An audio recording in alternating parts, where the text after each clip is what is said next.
I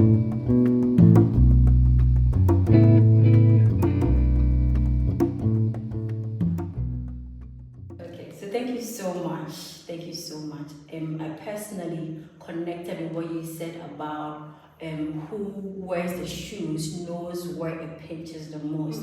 Oftentimes when people from the global south come to the global north to give their perspectives on issues, to contribute, it's very much the notion that you are being funded, so you should be happy about these good things we are doing for you. You do not have the space to be critical, to voice out when certain things are going wrong. And I think I personally like the fact that you spoke about the fact that we need to consider these views, even though there's funding coming in, but there's also effort coming in also from the different sides. And if there's going to be equitable partnerships, then we need to respect the views of the funder and the views of the funded and everything they bring on board.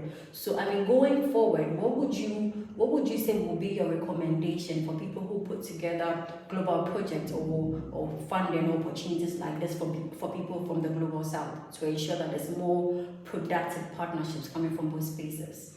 Yeah, I mean, like you rightly pointed out, the issue has been that, of course, we need to consider all these various voices, because it is by considering these voices that we can actually produce a more inclusive outcome, right? So that is fair enough.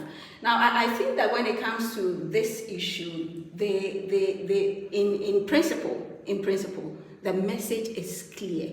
Listening to all the discussions that have gone on, and not just discussions for today, but even the discussions about decolonization of knowledge, production, and all of these things, we seem to be at the same level. We seem to have the same kind of perspectives, that the views of people from the global south matter, right? And from everything that we've said today, it all points to the same direction.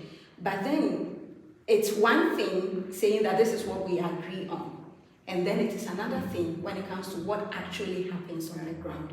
So in principle, the message is clear. Everybody understands that these diverse voices should be included. But in practice, I think that we are yet to get the desired results. Okay. And I personally feel that this is where the agency of the global south partners also matters.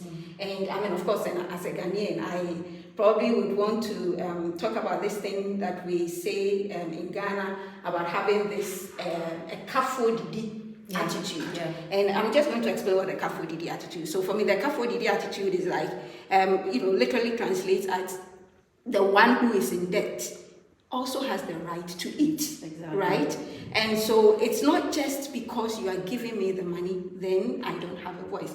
In the same sense, it's not like because I owe you, then it's like I can't even eat, I can't do whatever I want to do. So I think that kind of Kafo Didi attitude may help a bit by letting people know that yes, you're giving me money and we are grateful for this support, but I also have a voice. And so these things need to be articulated quite strongly. And this may come with consequences. We've had cases where people actually, try to insist that their voices, their views are incorporated into such partnerships.